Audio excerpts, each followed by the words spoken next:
পাও ভাজি বা পাউরুটি, যা মুম্বাইয়ের রাস্তাগুলির প্রতীকী খাবার, তার পিছনে লুকিয়ে আছে একটি চমকপ্রদ ইতিহাস।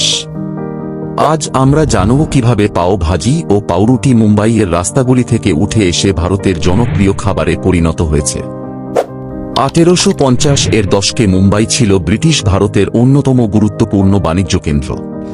তখন এখানে টেক্সটাইল মিলের শ্রমিকদের জন্য একটি সাশ্রয়ী, সহজ এবং দ্রুত তৈরি খাবারের প্রয়োজন ছিল। পাও, যা পর্তুগিজদের কাছ থেকে ভারতের রান্নায় এসেছে, তার অর্থ হল ছোট রুটি।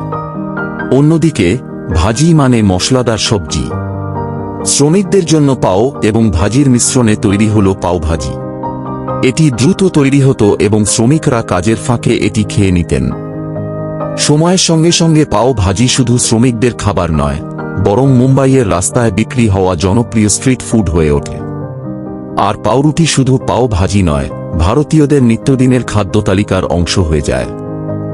আজ পাও ভাজি শুধু মুম্বাইয়ের নয়, সারা ভারতের প্রিয় খাবার।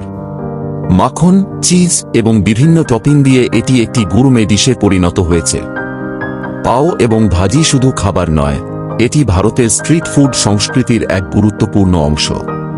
তাহলে আপনার প্রিয় পাও ভাজি কোথায়? কমেন্টে জানান। আর এই রকম মজাদার গল্প জানতে আমাদের চ্যানেলটি সাবস্ক্রাইব করতে ভুলবেন না।